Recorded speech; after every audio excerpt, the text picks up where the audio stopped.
जय हिंद दोस्तों, मैं विपुल बैंसला स्वागत करता हूं आपके अपने चैनल वर्दी की पाठशाला में। तो आज हमारी हिंदी की ये चौथी क्लास है। इससे पहले हम वर्णमाला की क्लासेस कर चुके हैं, संज्ञा की हम क्लास कर चुके हैं हिंदी में। आज हमारा टॉपिक है सर्वनाम। तो सर्वनाम के बाद हम अगला टॉपिक लेंगे और हिंदी को अपने जल्दी जल्दी थ्योरी भी करेंगे और रिवाइज अच्छे से करते चलेंगे। तो दोस्तों, सबसे पहले ये समझते कि सर्वनाम होते क्या हैं। देखो, सर्वनाम की जरूरत कहां पर पड़ी। सर्वनाम की जरूरत पड़ी, हमने कोई भी चीज लिखी कि कोई सेंटेंस हमने लिखा, राम अच्छा लड़का है, अच्छा लड़का है। उसके बाद हमने लिखा राम पढ़ने में होशियार है, होशियार है। राम अपना कार्य कार्य स्वयं करता है, स्वयं करता है। अब आपको नहीं लग रहा कि बार बार राम ये करता है, राम वो करता है, राम ये करता है, बोलने में अजीब लग रहा है ना। तो ये जो अजीब लगता है ना हमें, इसको हटाने के लिए सर्वनाम आए। तो सर्वनाम लगेंगे कहां पर?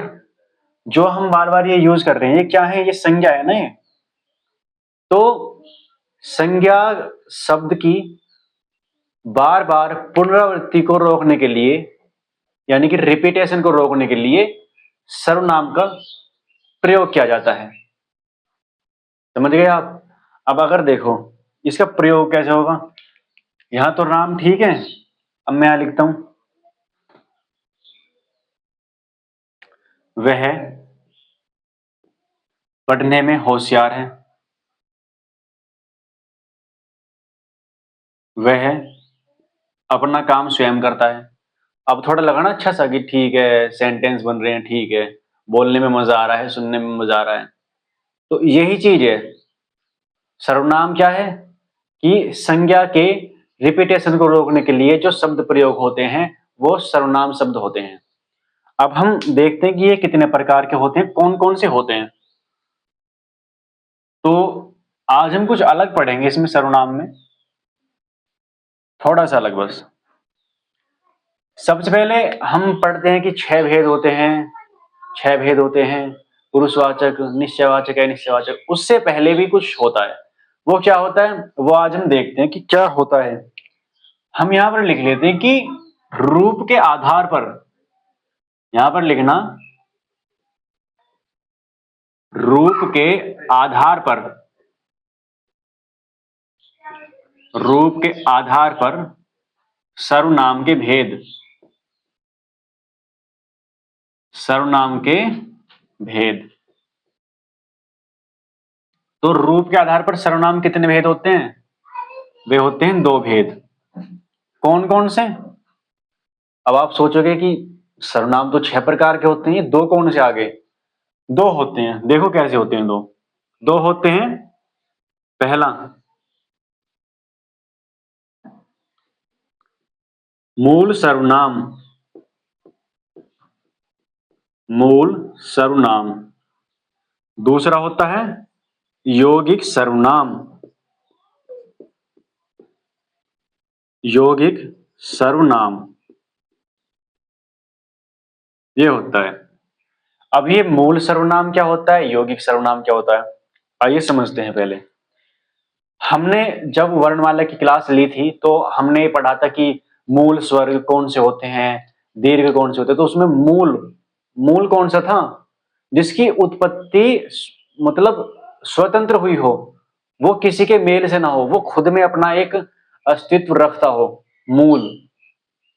तो ये मूल सर्वनाम वे हैं जो मैन हैं। यौगिक कौन से होते हैं? यौगिक होते हैं वे जो दूसरों के मेल से बनते हैं, वे यौगिक होते हैं। जिनको तोड़ा जा सकता है वे यौगिक होते हैं, जिनको तोड़ा नहीं जा सकता वे मूल होते हैं। जैसे जिनको तोड़ा नहीं जा सकता वे स्वर कौन से कहलाते हैं? वे मूल स्वर कहलाते हैं। ऐसे ही ये मूल सर्वनाम है। समझ गए आप? मैं अब इसको समझाऊंगा अब यहाँ पर। तो ये मूल सर्वनामों की संख्या कितनी होती है? ये तो 11 होती है। ठीक है, 11 कौन से होते हैं? जो हम पढ़ते हैं ना नॉर्मली, वे ही होते हैं। अब हम समझ लेते हैं एक बार यौगिक सर्वनाम क्या होता है। यौगिक सर्वनाम मैं शॉर्ट में लिखता हूं कि मूल सर्वनाम के साथ, मैं एक बार समझा देता हूं कि जो जो हमारे मूल सर्वनाम होते हैं ना, उन्हीं से यौगिक सर्वनाम बनेगा। अब वो कैसे बनेगा? उनके साथ में कारक विभक्ति लगकर वो बन जाता है यौगिक सर्वनाम। मूल सर्वनाम के साथ कारक विभक्ति यूज करने पर जो सर्वनाम का निर्माण होगा, वो कैसे सर्वनाम होंगे? वो होंगे यौगिक सर्वनाम। ठीक है, जैसे एक उदाहरण लिख देता हूं मैं। जैसे हम लिखते हैं यहां पर चा, ये है, ठीक है, वह है, तुम, आप, ये है ना ऐसी, ये मूल है। ये समझाऊंगा भी 11 कौन कौन से हैं मूल। अब जैसे मैंने यहां एक लिखा मूल, आप, तुम, तो देखो आप से क्या बन जाएगा? अपना। तुमसे क्या बन जाएगा? तुम्हारा। अब ये कोई संज्ञा थोड़ी है, ना संज्ञा, ना क्रिया, ना विशेषण, चाहे सर्वनाम है। ये भी, इसको सर्वनाम पढ़ते हैं ना अपना, ऐसे करके, है ना। तो ये क्या है? है तो सर्वनाम, लेकिन कैसा सर्वनाम है? ये यौगिक सर्वनाम है, क्योंकि ये मूल सर्वनाम आपसे बना है। समझ गए ना कि इस तरीके से जो विभक्ति का प्रयोग करके जो सर्वनाम बनेंगे, जैसे उनमें होता है ना, जब हम वाक्य बनाते हो तो उनमें होता है ऐसे।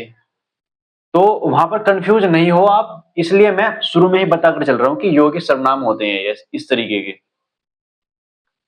अब हम देख लेते हैं कि हमने देख लिया रूप के आधार पर सर्वनाम के भेद दो होते हैं। कौन से? मूल सर्वनाम और यौगिक सर्वनाम। हम देखते हैं व्याकरण के आधार पर। व्याकरण के आधार पर, इसको यहां से हटा दो, यहां लिख दो व्याकरण के आधार पर।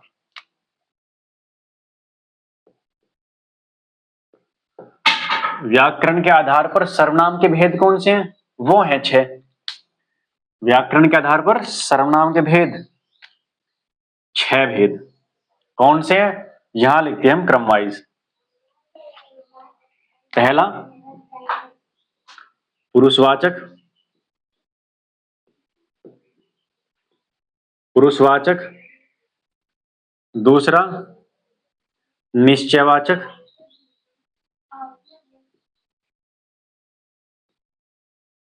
निश्चयवाचक। तीसरा अनिश्चयवाचक, अनिश्चयवाचक। उसके बाद चौथा कौन सा रहेगा? प्रश्नवाचक,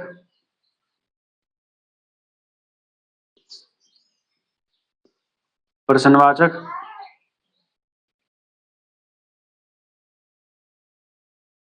चौथा रहेगा प्रश्नवाचक।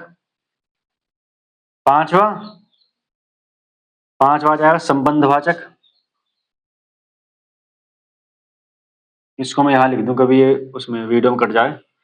तो 4 यहां पर हो गए, पांचवा यहां पर संबंधवाचक,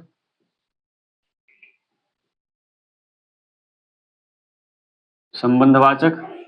और छठा कौन सा जाएगा? निजवाचक, निजवाचक। अब एक चीज और याद रखनी है यहाँ पे कि ये जो निश्चयवाचक होता है, निश्चयवाचक को ही संकेतवाचक भी कहते हैं। संकेतवाचक।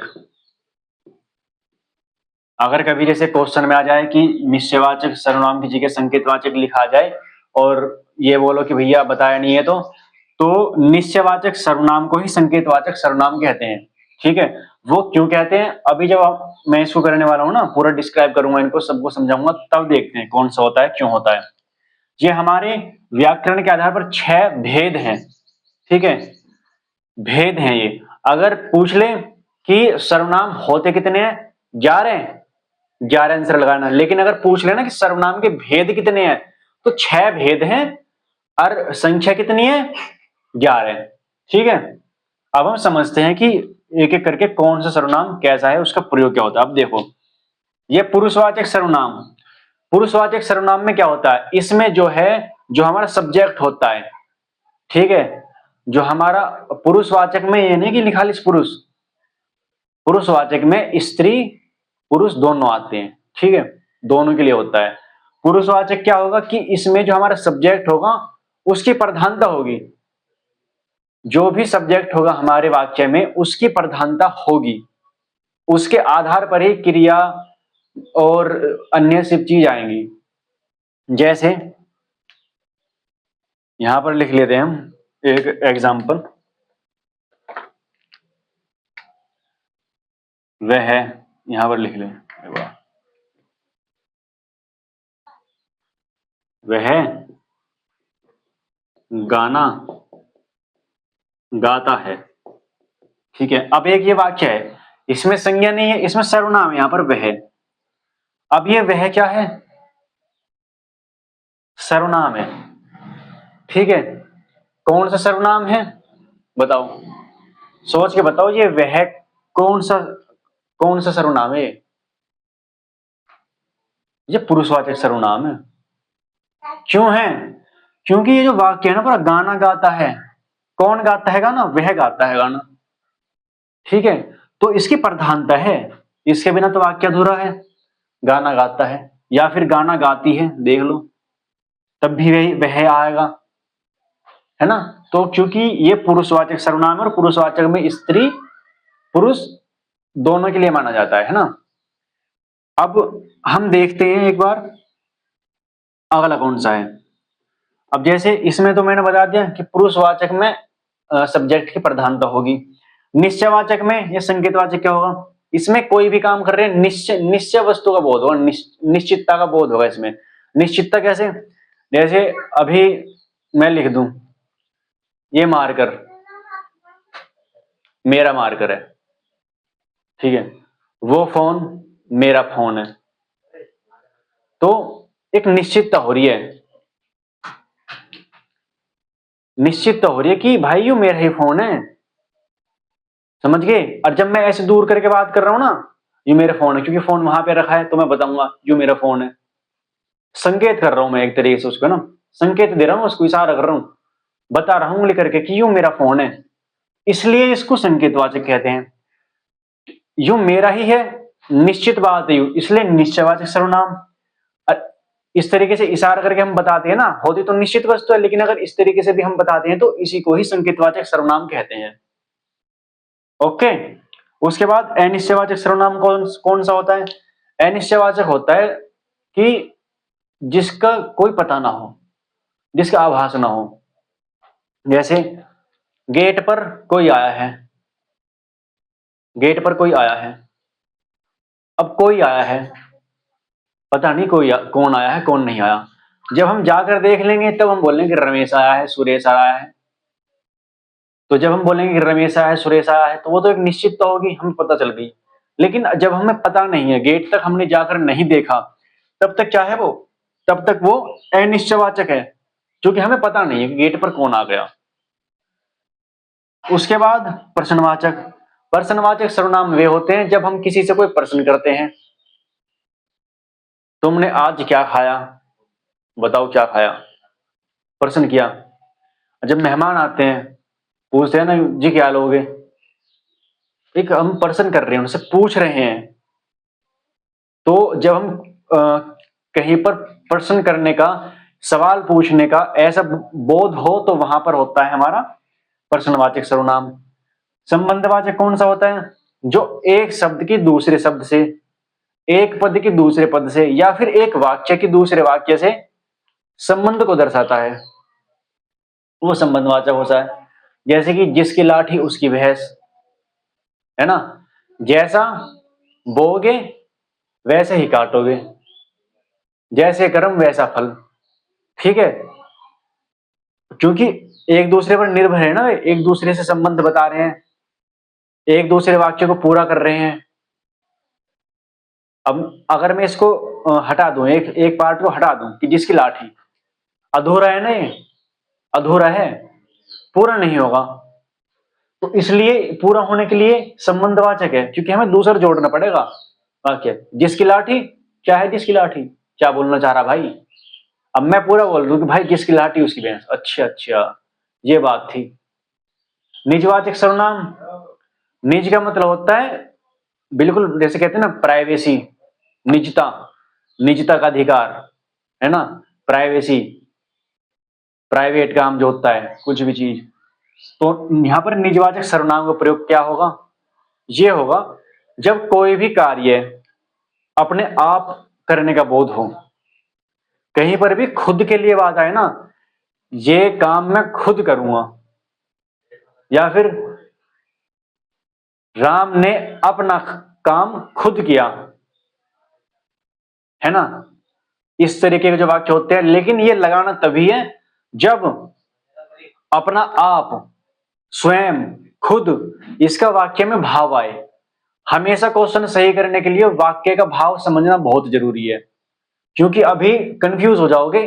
कुछ मैं यहां पर जब सेंटेंस लिखूंगा, कुछ वाक्य लिखूंगा तो कंफ्यूज हो जाओगे, लेकिन कंफ्यूजन नहीं होनी है। अगर तुम ये क्लास कर रहे हो तो मेरा उद्देश्य ही यही है कि कंफ्यूजन बिल्कुल क्लियर होनी चाहिए। कंफ्यूजन एक शब्द में नहीं होनी चाहिए। उद्देश्य ही मेरा ये है कि अगर मेरी इस क्लास को, मैं ये नहीं कि मेरा इतना बड़ा प्लेटफॉर्म है, जितने भी कोई भी भाई बंधु जो भी इस क्लास को देखे ना, 2 बच्चे देखो, 4 बच्चे देखो, अगर उनको कंफ्यूजन आ रही हो इससे पहले और इस क्लास के बाद सर्वनाम से बिल्कुल कंफ्यूजन दूर हो गई हो, तो भैया मेरी क्लास सफल होगी। ठीक है, तो मैं यही चाहता हूं, समझ गए ना। अब मैं लिखता हूं कि कौन से सर्वनाम होते हैं और फिर बताऊंगा कंफ्यूजन कहां पे आ सकती है, कौन सा सर्वनाम कब लगाना है हमें। ठीक है, तो सबसे पहले हम पुरुषवाचक सर्वनाम लेके चलते हैं। ठीक है, पुरुषवाचक सर्वनाम, पुरुषवाचक सर्वनाम, पुरुषवाचक सर्वनाम में मैंने क्या बताया कि इसमें कौन प्रधान होगा, इसमें सब्जेक्ट प्रधान होगा। अब आपने पढ़ा भी होगा कि ये 3 प्रकार का होता है। पुरुषवाचक सर्वनाम जो होता है 3 प्रकार का होता है। पहला उत्तम पुरुष, ये पुरुष लिखने की जरूरत नहीं है, आप समझ जाना, उत्तम। दूसरा मध्यम,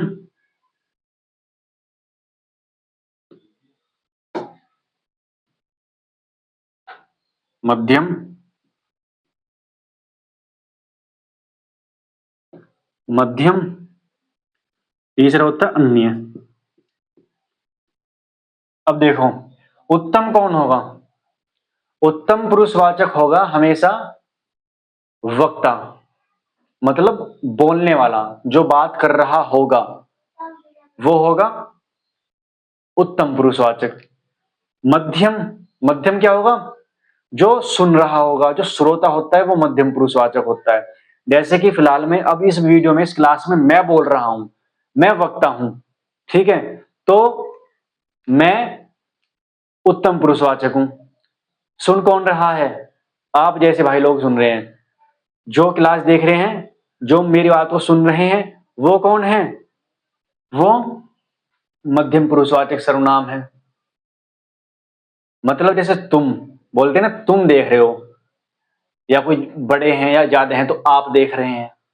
ठीक है, अन्य कौन है, जिसके बारे में बात करें। जैसे कोई भी 2 व्यक्ति मिले, उन्होंने आपस में चुगली करी, और चुगली किसी थर्ड पर्सन की करी है, किसी और की जो उनके पास नहीं है, उसकी चुगली कर दी, समझ गए, वो आ जाएगा अन्य में।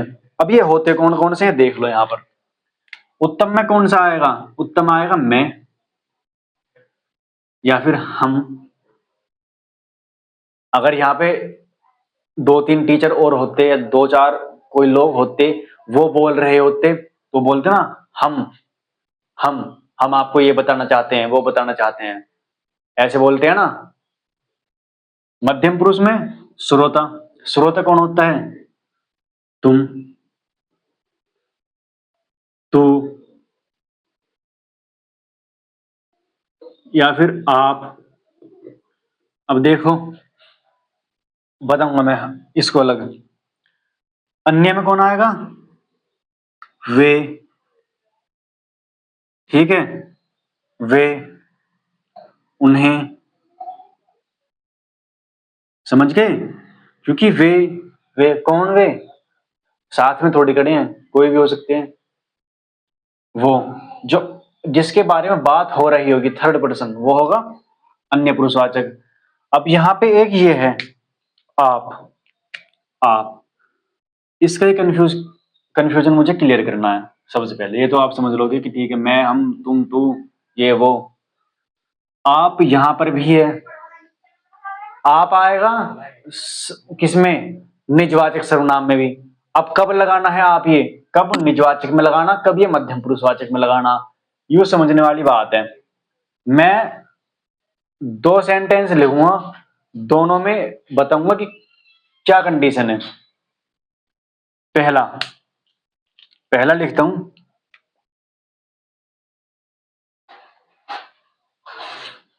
पहला सेंटेंस, वह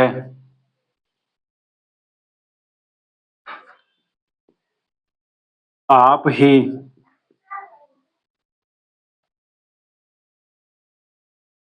ही खेलता है।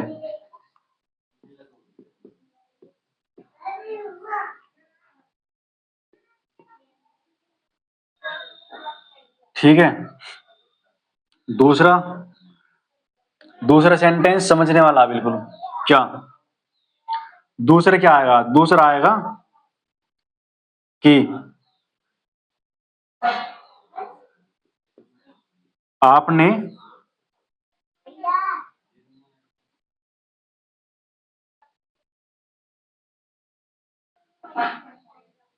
आपने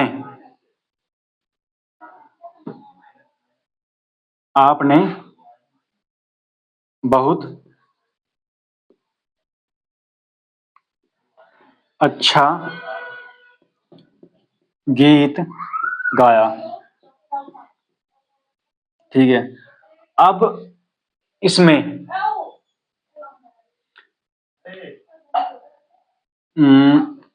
इसको यहां से थोड़ा सा इस वाले को अलग बनाओ, सेंटेंस को और अलग बनाते हैं, जो और कंफ्यूजन हो। और जितनी कंफ्यूजन हो जाएगी एकदम से क्लियर हो जाएगी एक झटके में। दूसरा सेंटेंस में यहां पर लिखता हूं उसकी जगह कि आप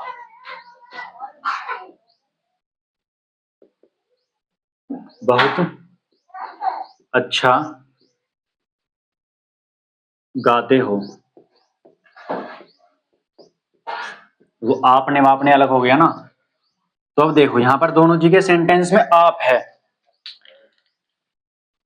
यहां पर भी आप है, यहां पर भी आप है। लेकिन एक सेंटेंस में काम करेगा ये निजवाचक सर्वनाम का, एक में काम करेगा ये पुरुषवाचक का। और पुरुषवाचक कौन सा? मध्यम पुरुषवाचक। क्यों है ऐसा? देखो, दोनों जगह ये रटना नहीं है बिल्कुल भी कि आप तो निजवाचक है, निजवाचक है। मैंने क्या बोला था कि हमेशा वाक्य के भाव को समझना। वाक्य का भाव समझना सीख गए, सर्वनाम संज्ञा कभी गलत नहीं होगी बिल्कुल भी। अब यहां पर फर्क क्या है? देखो, ये जो वाक्य है इसमें क्या बोल रहा है?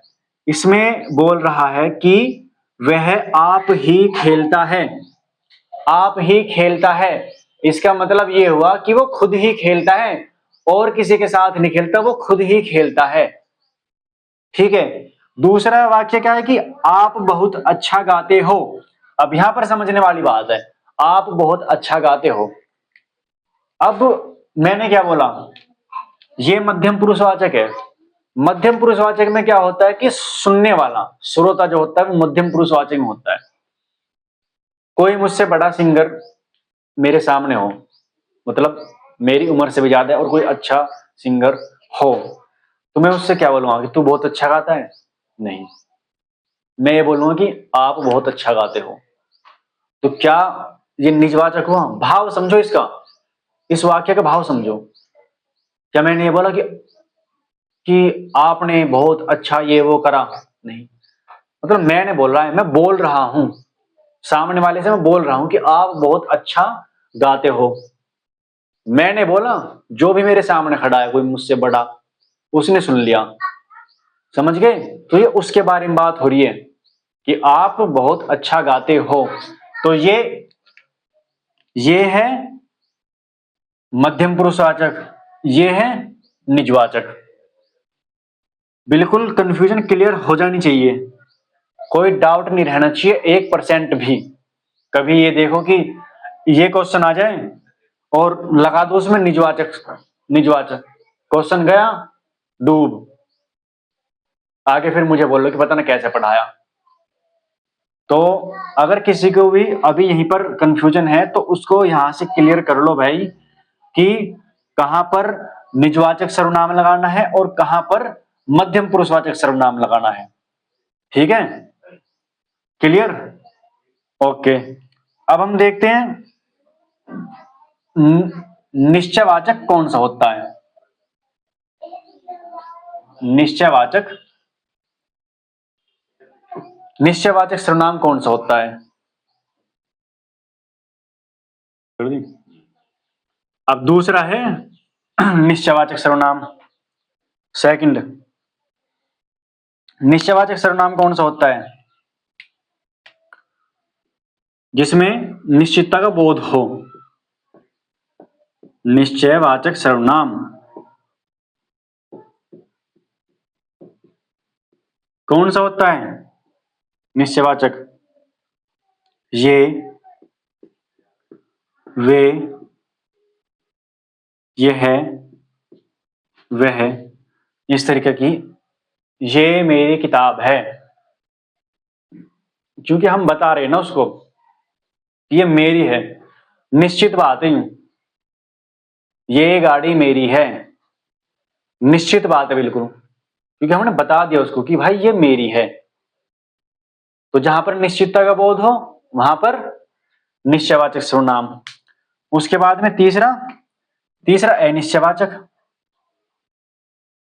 अब इसी में से ए लगा दो बस। अनिश्चयवाचक, अनिश्चयवाचक क्या होता है कि जिसके पता ना हो, जिसकी पूरी तरह से बात पता ना हो, जिसका पूरा ज्ञान ना हो, वो होता है क्या? अनिश्चयवाचक। अब जैसे कि मैंने पहले बताया था, गेट पर कोई खड़ा है, कोई,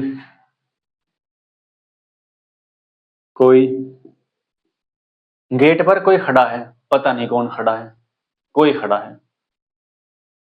ठीक है, कौन, ये तो प्रश्नवाचक में आ जाएगा। कोई, कुछ,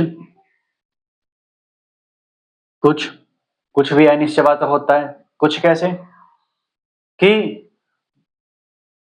दाल में कुछ गिर गया, गिर तो गया हमें पता नहीं क्या गिर गया, तो वो होता है अनिश्चयवाचक सर्वनाम। अब इसमें एक चीज और समझनी है, जो ये कोई होता है, ये जो कोई है ये हमेशा सजीव सजीव के लिए आएगा, सजीव के लिए, और ये निर्जीव के लिए आएगा,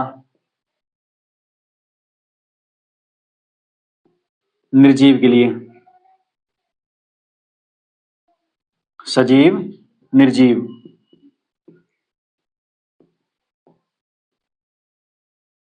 ठीक है, अब सजीव कैसे होगा कि दीवार पे कोई वहां पर गेट पर कोई खड़ा है, अब वहां पर अगर कोई भी आएगा वो सजीव वस्तु होगी।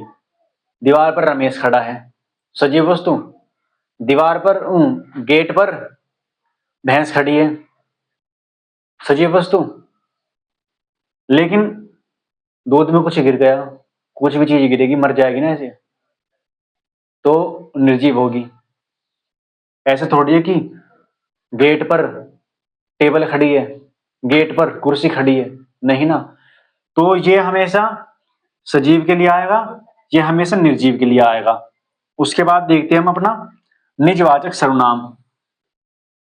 निजवाचक सर्वनाम, निजवाचक कौन सा होता है? निजवाचक, निजवाचक कौन सा होता है? जो अपने आप का, स्वयं का, खुद का बोध कराए। जहां पर कर्ता अपना काम खुद कर रहा है कोई भी, वो हमेशा निजवाचक होगा। जैसे अगर वाक्य में आ जाए खुद, खुद आता है, स्वयं, स्वयं, या फिर अपने आप, अपने आप, वो क्या होता है? वो होता है निजवाचक। कभी भी जब तक ये शब्द ना आए ना, खुद, स्वयं, अपने आप, तब तक निजवाचक नहीं लगाना है। हमेशा वाक्य के भाव को समझना है कि क्या कहना चाह रहा है वाक्य, तब लगाना है। जैसे अभी मैंने उदाहरण दिया था आपका, जैसे यहां पर आप भी आता है, आप, तो जरूरी नहीं निजवाचक हो, वो पुरुषवाचक हो सकता है। उसके लिए हमें वाक्य के भाव को समझना पड़ेगा कि वाक्य कहना क्या चाह रहा है। ठीक है, ये हो गया। उसके बाद हम आते हैं संबंधवाचक पर। संबंधवाचक सर्वनाम, संबंधवाचक सर्वनाम,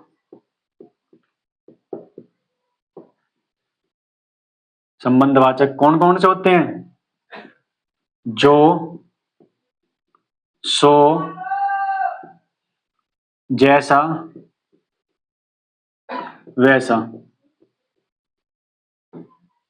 ये जो होंगे ये संबंधवाचक है, क्योंकि ये एक दूसरे से संबंध दिखाएंगे। जो पढ़ेगा उसका सिलेक्शन होगा, जो, सो, जैसा, वैसा, जिसका, उसका, ये शब्द हैं। जैसा करोगे वैसा भरोगे, जिसकी लाठी उसकी भैंस। ये क्या है? वाक्य को समझना है कि कहना क्या चाह रहा है, उत्तर अपने आप निकल कर आएगा। ठीक है, कंफ्यूज नहीं होना किसी भी चीज पर। संबंधवाचक के बाद में प्रश्नवाचक। प्रश्नवाचक,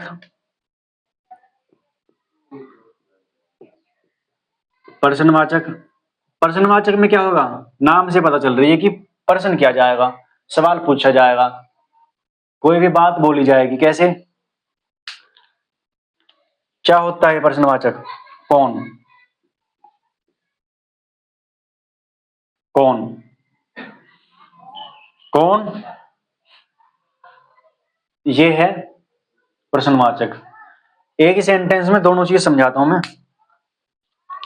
दो वाक्य लिखूंगा मैं। पहला, दरवाजे पर, दरवाजे पर कोई आया है। दूसरा, दरवाजे पर कौन आया है, कौन आया है। समझ गए? अब दोनों सेंटेंस में फर्क देखो, यहां पर है कोई, यहां पर है कौन। एक वाक्य में हम बोल रहे हैं कि दरवाजे पर कोई आया है, यानी कि हम किसी को बता रहे हैं कि भाई दरवाजे पर कोई आया है, पता नहीं कौन आया है, अनिश्चयवाचक। लेकिन फिर दूसरा बोल पूछ रहा है उससे कि दरवाजे पर कौन आया है। दूसरे व्यक्ति ने पूछा कि दरवाजे पर कौन आया है। शुरू में किसी ने आकर बोला कि दरवाजे पर कोई आया है, तो दूसरे व्यक्ति ने बोला कि जाकर देख। ठीक है, वो जाकर देखने गया, तो फिर उसने पूछा पूछा उससे कि दरवाजे पर कौन आया है, तो वो उससे प्रश्न कर रहा है कि कौन आया है। समझ गए? तो इसलिए कौन हमारा प्रश्नवाचक सर्वनाम है, कोई अनिश्चयवाचक सर्वनाम है। क्लियर? आई होप सब चीज क्लियर हो चुकी है। अब 5 हो गए हमारे, कौन सा बचा है?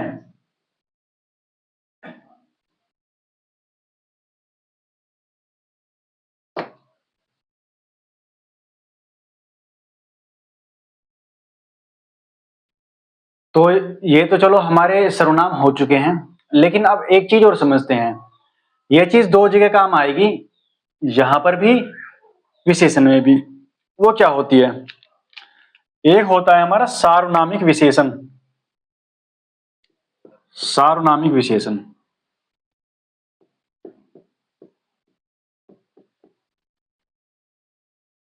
सार्वनामिक विशेषण। अब ये सार्वनामिक विशेषण होता क्या है? देखो, इसमें सर्वनाम भी आ रहा है, विशेषण भी आ रहा है। तो इसका क्या झोल है? इसका झोल ये है, जब कोई विशेषण, जब कोई सर्वनाम, जब कोई सर्वनाम किसी संज्ञा से पहले आ जाए, जब कोई सर्वनाम किसी संज्ञा से पहले आ जाए, तो वो सार्वनामिक विशेषण कहलाता है। कैसे? ऐसे, इसमें भी मैं आपको उदाहरण दूंगा, दो उदाहरण दूंगा, दो वाक्य लिखूंगा और बिल्कुल क्लियर करवा दूंगा कि होता कैसे है। पहले लिखते हैं, यह पुस्तक अच्छी है, अच्छी है।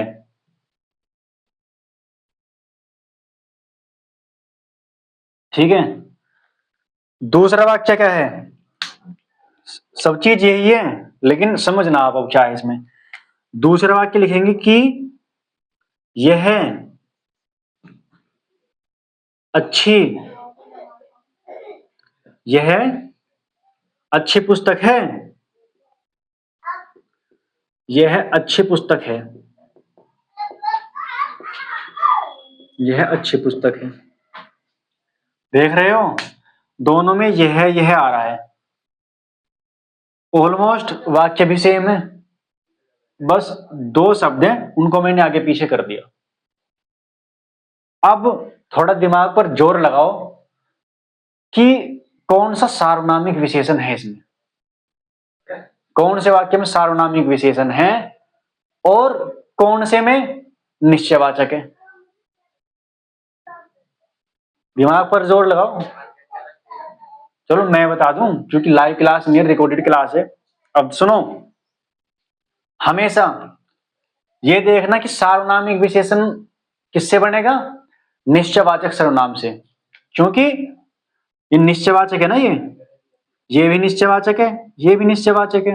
अब देखो इसमें क्या हुआ, मैंने अभी एक परिभाषा बताई थी कि जब कोई सर्वनाम, जब सर्वनाम संज्ञा से पहले आ जाए ना, तो वो होगा सार्वनामिक विशेषण, और जब संज्ञा से पहले ना आए तो उस वाक्य में हमें निश्चयवाचक सर्वनाम लगाना है। ठीक है। अब इसमें देखो, इसमें है कि यह पुस्तक अच्छी है, यह पुस्तक अच्छी है। इसमें यह क्या है? यह, यहां पर देखो, यह है निश्चयवाचक सर्वनाम,